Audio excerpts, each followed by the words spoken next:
Oi pessoal, tudo bem? Eu sou o Jones, professor de Química. Vamos para mais uma videoaula número 4. O tema da nossa aula de hoje é relações ponderais ou leis ponderais, e elas são relações matemáticas que se obtêm quando você faz uma reação química, quando você promove uma reação química. Então, para falarmos de relações ponderais, nós temos que falar primeiro sobre as reações químicas. O que são reações químicas? Reações químicas ou transformações químicas ou fenômenos químicos é um processo em que novas substâncias são formadas a partir de outras.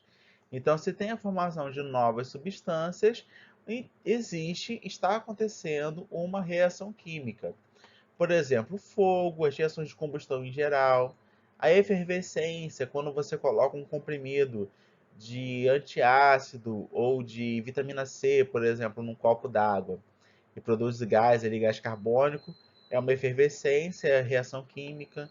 A digestão de alimentos, o cozimento dos alimentos, o apodrecimento de frutas. Então, sempre que tem a formação de novas substâncias, tem uma reação química. Quando não acontece reação química, esses processos são chamados de fenômenos físicos. Fenômenos físicos são aqueles que não se formam novas substâncias. Por exemplo, a queda de objeto, a transformação do cobre em fios, né? Quando você pega o cobre e bota ele em fios. A dissolução, se mistura açúcar com água, você não tem formação de reação química. Há exceções aqui. A fusão, a evaporação, são casos em que não ocorreu a formação de novas substâncias, não sendo, portanto, reações químicas. Então, pessoal, como é que a gente sabe que ocorreu uma reação química? Quais são as evidências de ocorrência de reação química? Liberação de calor é uma evidência de que ocorreu reação, como, por exemplo, quando se queima o combustível para lançar um foguete, ocorre liberação de calor, portanto, ocorre reação química. Mudança de cor, como, por exemplo, quando você coloca água sanitária nas suas roupas, né, deixa elas mais claras. Você está fazendo uma reação química. A água sanitária, hipoclorito de sódio, está reagindo com o corante da sua roupa, mudando a cor da sua roupa. Então, isso aqui é uma evidência de que ocorreu reação química. A mudança de odor, a mudança de cheiro. Sabe quando aquela fruta ou aquele alimento está apodrecendo e sai aquele fedor, aquele cheiro horrível? Isso é uma evidência de que ocorreu reação química. Liberação de gás. Aqui eu estou falando de formação de gás e não de mudança de estado físico. Mudança de estado físico não ocorre formação de novas substâncias. Não vamos esquecer que formação de novas substâncias é reação química. Então, se não ocorre formação de novas substâncias, não tem reação química. A liberação de gás aqui ocorre, por exemplo, quando eu coloco um comprimido efervescente que vai reagir com a água, produzindo gás carbônico. Isso é uma evidência de que ocorreu reação química. Formação de um sólido ao misturar duas soluções diferentes. Aqui a gente tem duas soluções, não está identificado, mas eu sei quais são. Uma delas é nitrato de chumbo, a outra é iodeto de potássio. Quando se adiciona o nitrato de chumbo ao iodeto de potássio, ocorre a formação de um sólido, desse sólido ali, amarelinho, laranjinha, que é o iodeto de chumbo. Então ele tem ali a formação de um sólido no final. Então isso aqui é uma evidência de que ocorreu reação química. Vamos pensar, pessoal, que não é porque teve liberação de cor, de calor, de odor, de gás, etc., tenha ocorrido uma reação química. Mas, se aconteceu uma dessas coisas aqui, é bem capaz de ter ocorrido uma reação química. Mas o critério ainda é o mesmo, formação de novas substâncias. Se acontece alguma dessas coisas aqui e não tem a formação de novas substâncias, então não é uma reação química, é outra coisa.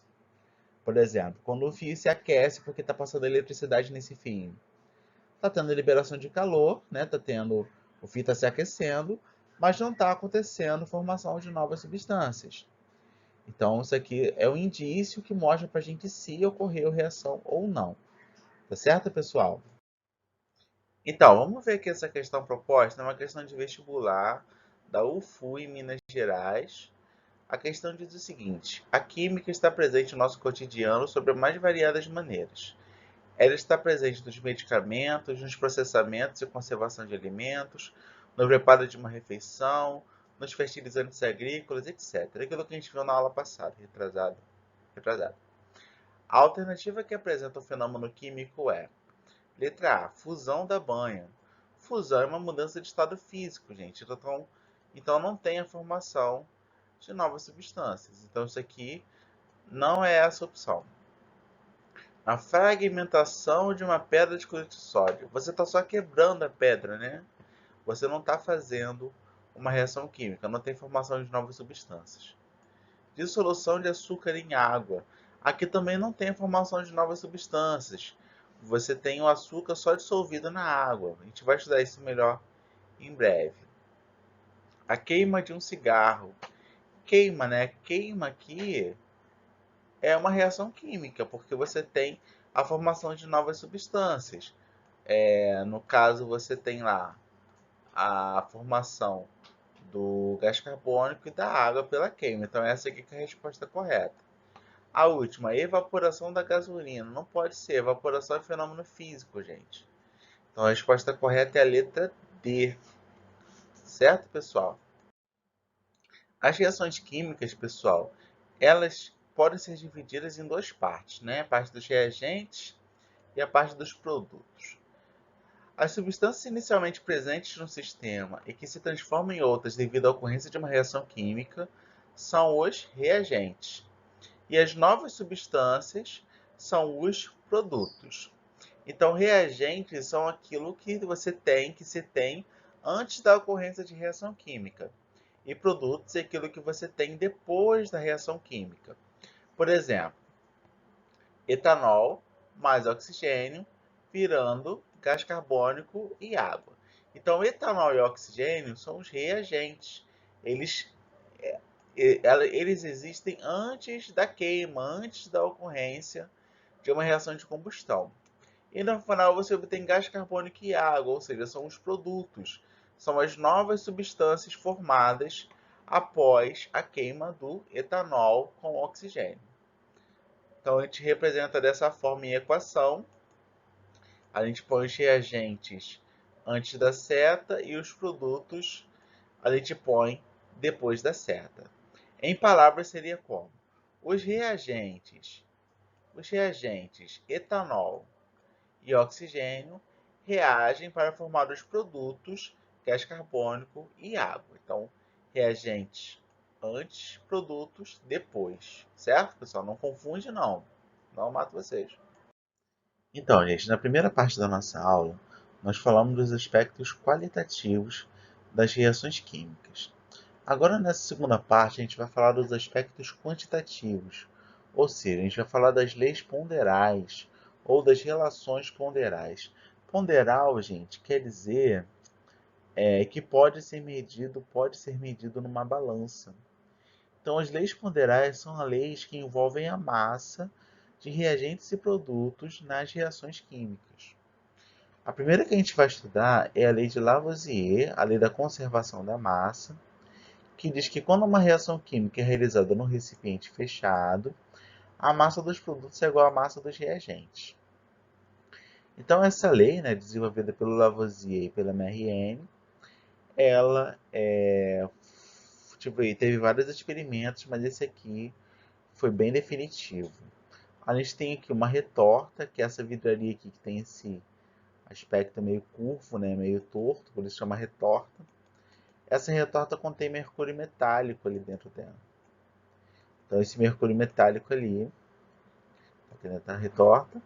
E aqui você tem uma cuba no final contendo mercúrio. E aqui tem uma redoma aqui com ar e mercúrio. Isso aqui foi feito para que essas vidrarias ficassem fechadas.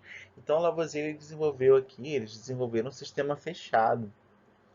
Então, recipiente fechado, fizeram um recipiente fechado.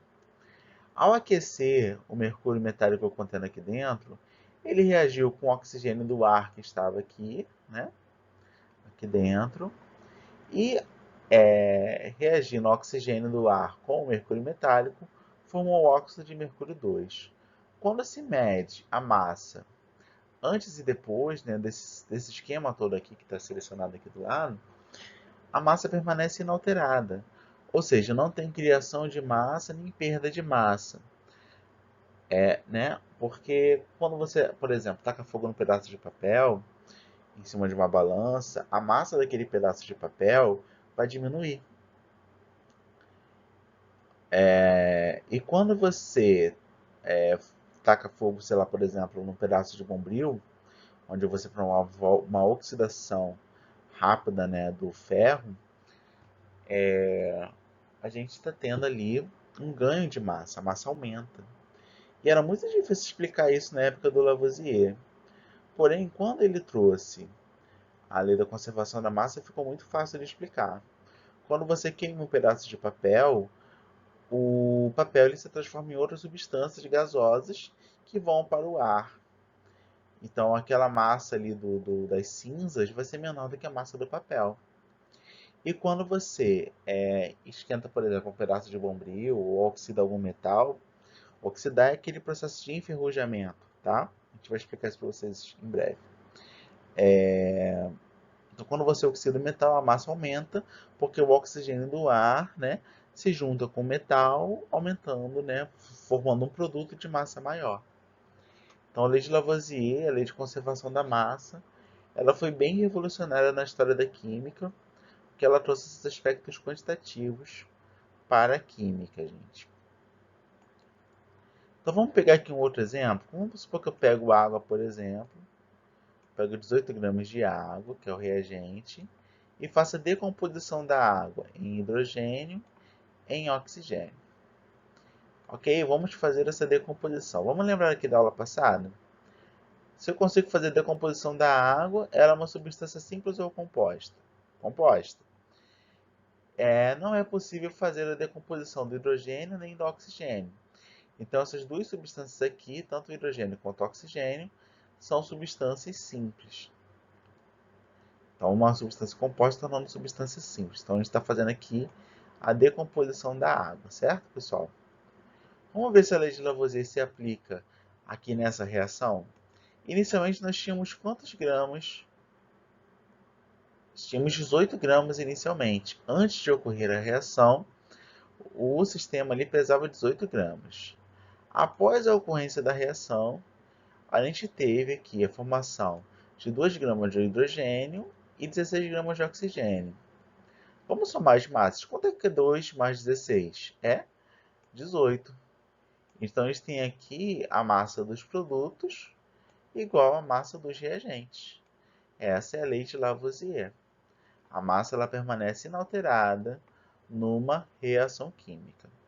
Às vezes as pessoas atribuem uma frase ao Lavoisier, mas ele não disse essa frase, que na natureza nada se cria, tudo se transforma. Na verdade, o que o Lavoisier disse foi que a massa dos produtos é igual à massa dos reagentes. Se você escrever na prova, nada se cria, tudo se transforma, eu vou matar você. É mentira. Mas enfim, gente. Tá bom? Isso aqui que é a lei de Lavoisier, a lei da conservação da massa. A segunda lei que a gente vai ver hoje, a segunda lei ponderal que a gente vai ver hoje, é a lei das proporções constantes, ou lei de Proust. Proust, esse erro ela aí.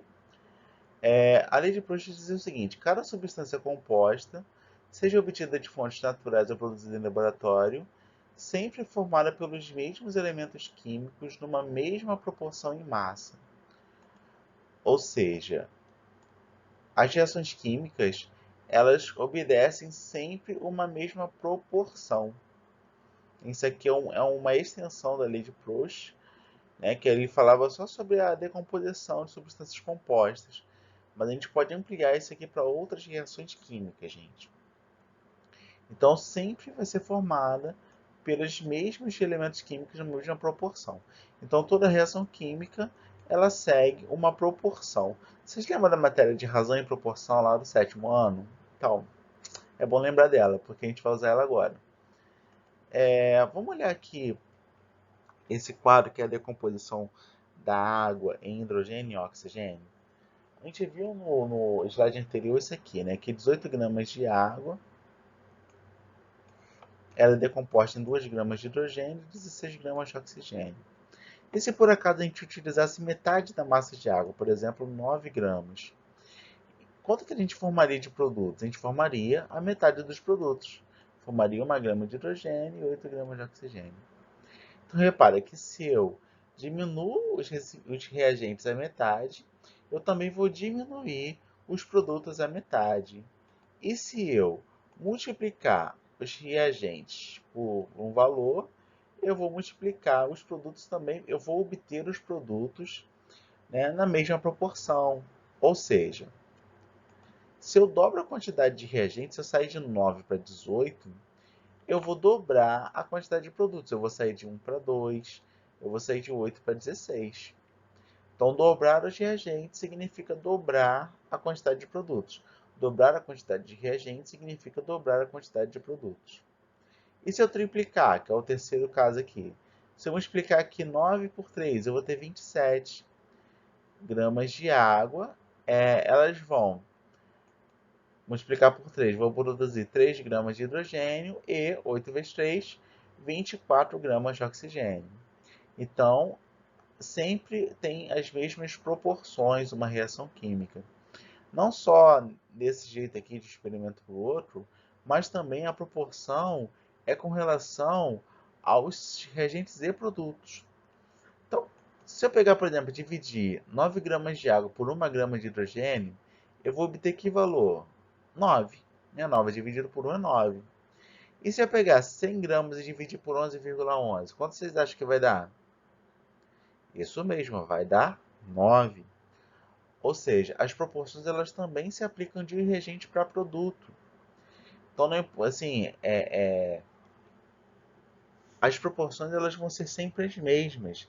Todas as reações químicas elas obedecem à mesma proporção, né? Mentira.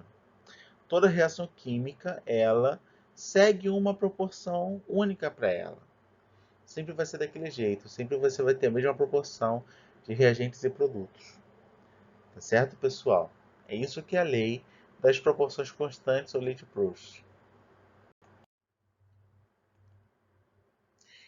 E quando as quantidades disponíveis de reagentes não forem proporcionais? Porque no slide anterior a gente viu lá que era tudo proporcional, né? Então, e se a gente tiver, por exemplo, uma coisa um pouquinho diferente, né? Existe uma sobra de reagentes. Como assim? Vamos olhar aqui esse quadrinho que a gente viu no slide anterior, tá? Mas eu estou fazendo aqui a reação inversa. A formação da água a partir de hidrogênio e oxigênio. Então, se eu pego 8 gramas de oxigênio e 1 grama de hidrogênio, eu vou produzir 9 gramas de água. Se eu dobrasse, se eu pegasse 16 gramas de hidrogênio, precisaria de 2 gramas de hidrogênio para formar 18 gramas de água. Mas eu não dobrei, eu coloquei mais 2 gramas, certo? Então eu tenho aqui 10 gramas.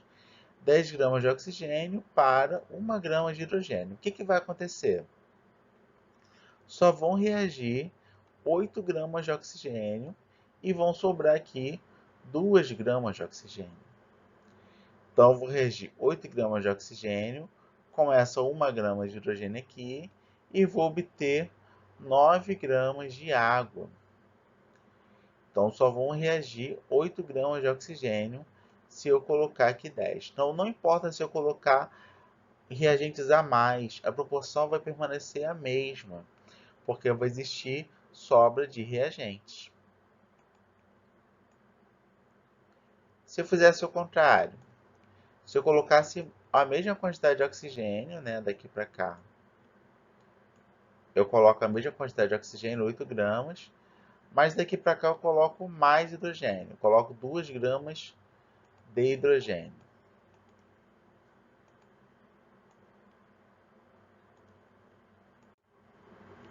O que vocês acham que vai acontecer, gente?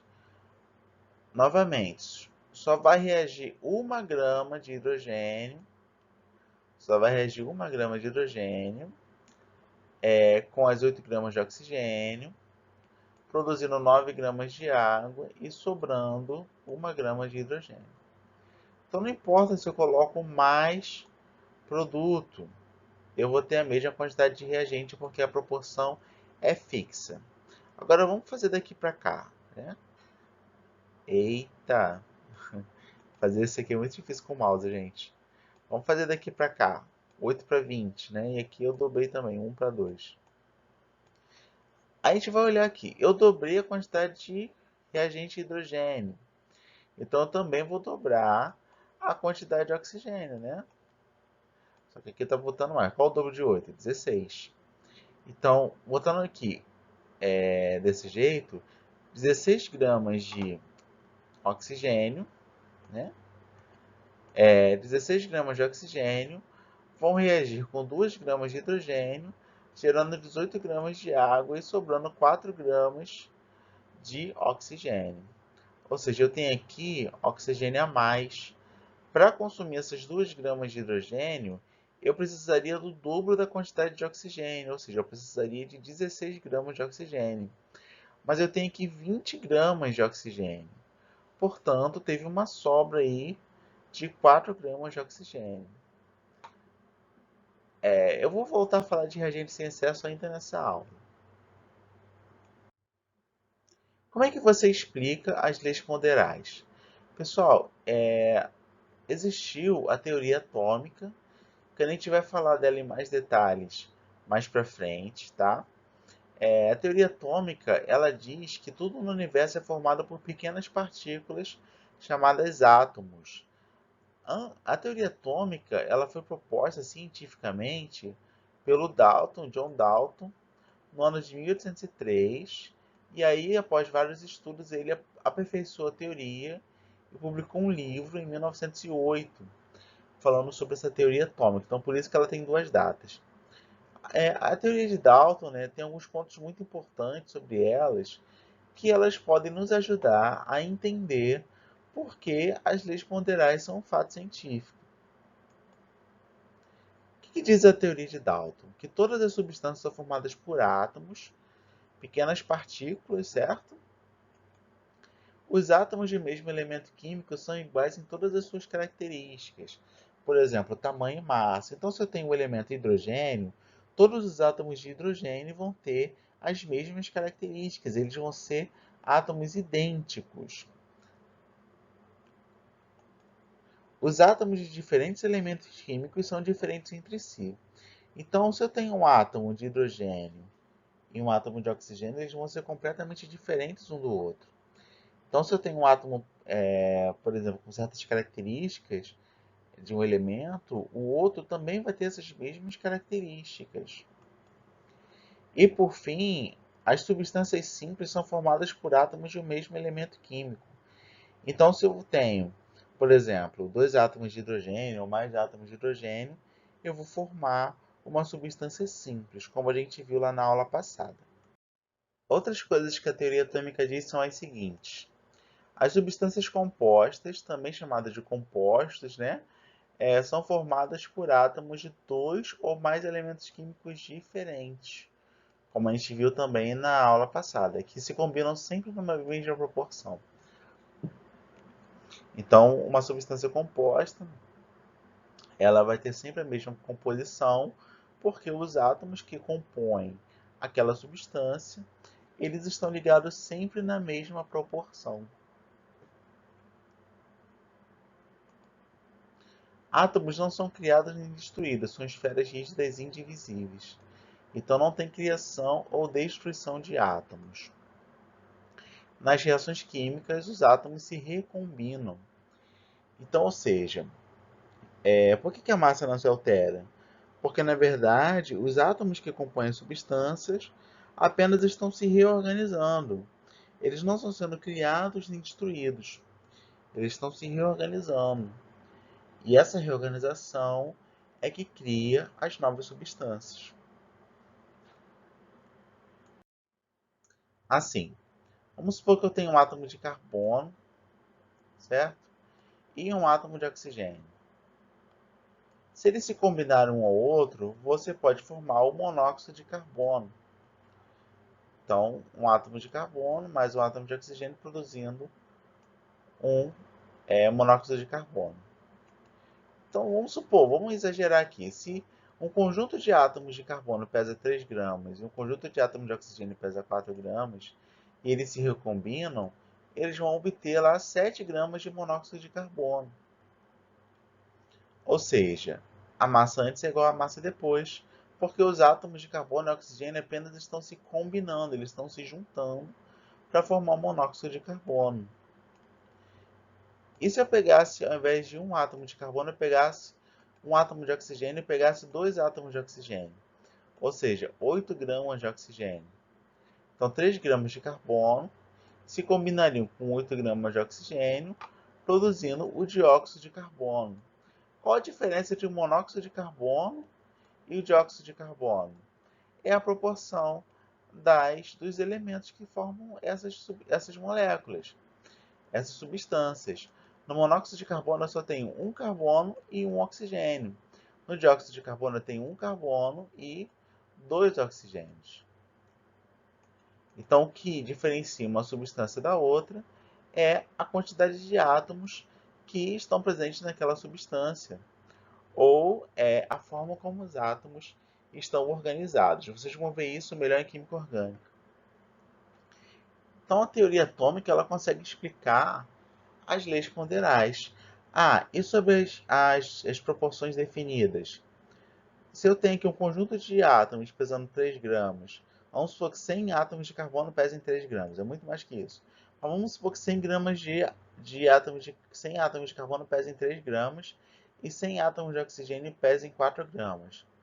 Então eu vou ter a formação de 100 monóxidos de carbono. E essas 3 gramas mais essas 4 gramas vão dar as 7 gramas. E se eu pegar o dobro? Se eu pegar 200 átomos de carbono e 200 átomos de oxigênio? Eu vou obter 200, né, monóxido de carbono. Então, ela também explica a lei de Proust. A última reação, a última lei ponderal que a gente vai ver hoje é a lei das proporções volumétricas constantes, ou lei de Gay-Lussac, que é uma lei de volumes, tá? É uma lei só para gases. Os volumes das substâncias gasosas só valem para gás, que reagem são produzidas nas mesmas condições de temperatura e pressão, isso aqui é importante, guarda entre si uma relação de números inteiros e pequenos. Ou seja, dois volumes de hidrogênio reagem com um volume de oxigênio, produzindo 2 volumes de vapor de água. Como assim volumes? Vamos supor que eu tenha lá 2 litros de hidrogênio. Eu tenho 2 litros de hidrogênio, eu vou precisar de 1 litro de oxigênio para formar 2 litros de água. É isso que quer dizer 2 volumes. Então, se eu tenho 1 litro de nitrogênio, eu vou reagir com 3 litros de hidrogênio para produzir 2 litros de amônio. Então, isso aqui são os números inteiros e pequenos. Essa é a lei de Gay-Lussac.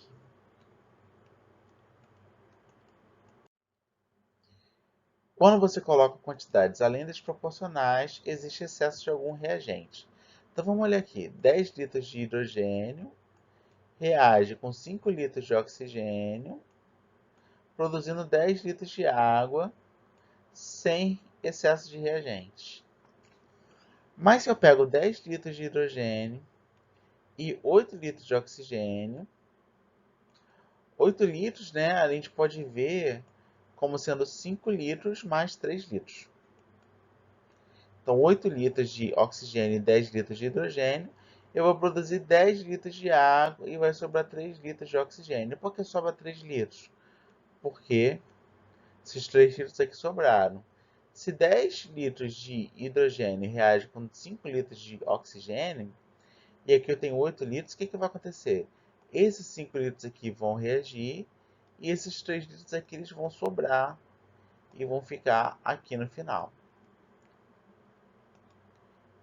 Então, o excesso de reagente, ele sobra, né? Porque a proporção é sempre a mesma. E se eu pegar 4 litros de oxigênio? Repara que eu estou pegando menos oxigênio e colocando aqui mais litros de hidrogênio. Repara que é o dobro, né? Eu uso o dobro de oxigênio, de hidrogênio. Então, daqui para cá é vezes 2. Então, de 5 para 10, 2. Então, se eu botei 4, eu vou fazer aqui também vezes 2. Então, vão reagir 8 litros de hidrogênio e vão sobrar 2 litros de hidrogênio, exatamente o que está aqui no final. Sobraram 2 litros de hidrogênio. Então, não importa se eu coloco mais ou menos reagentes, a proporção vai ser mantida.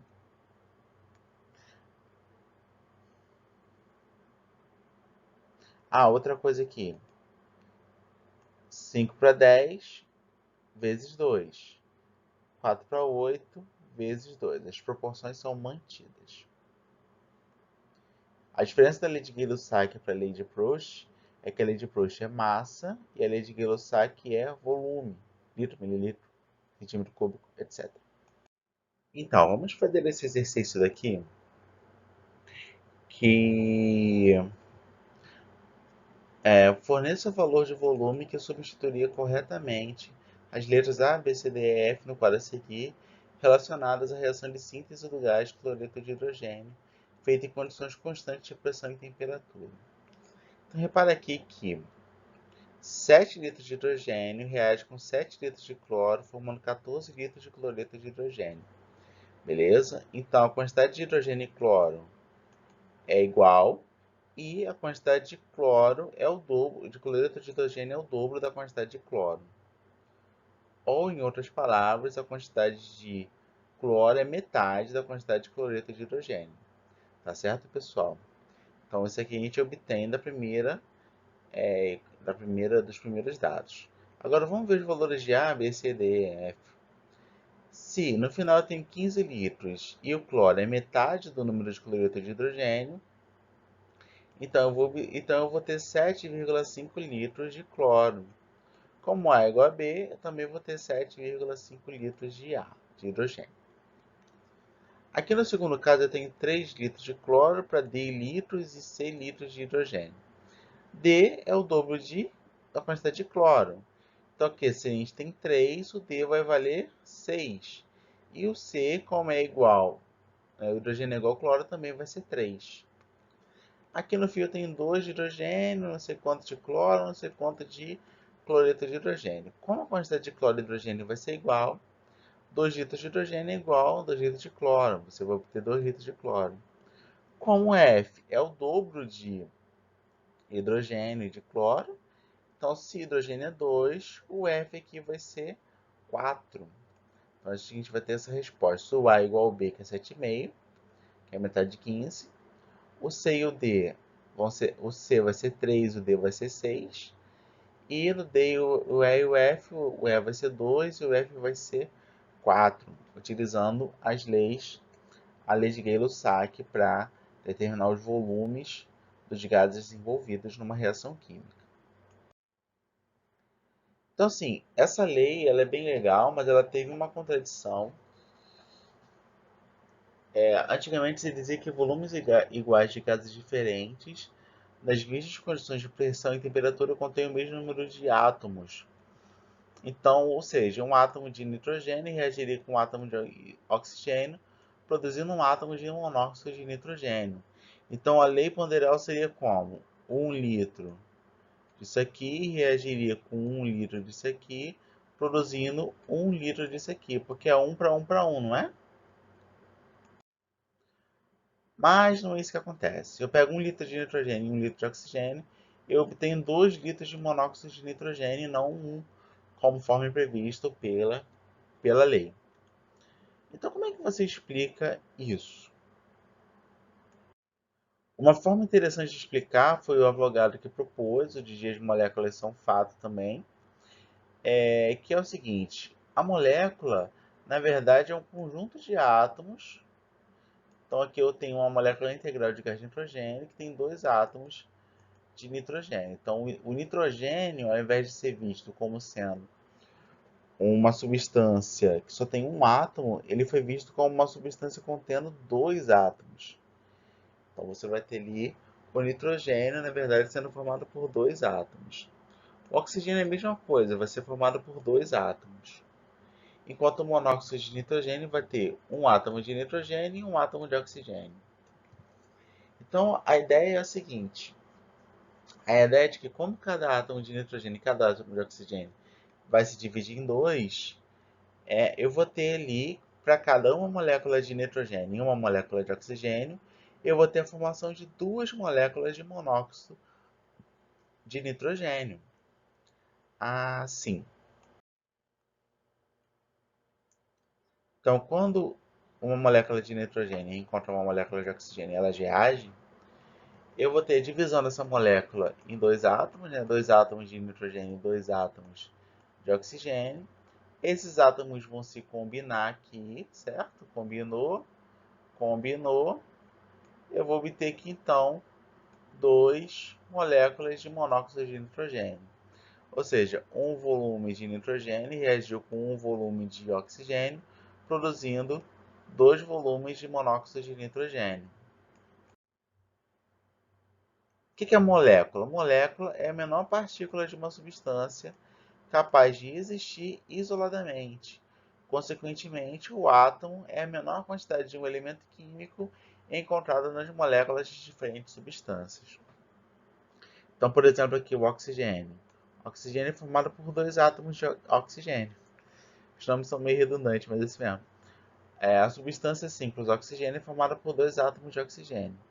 A substância composta água é formada por dois átomos de hidrogênio e um átomo de oxigênio.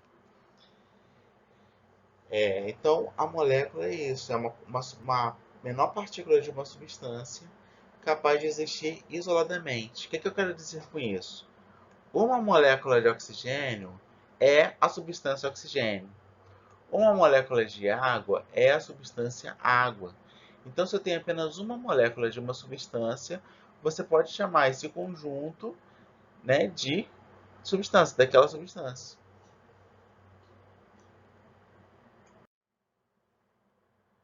Então, assim, a substância ela pode ser simples ou composta. Uma substância simples é aquela que tem átomos só no mesmo elemento.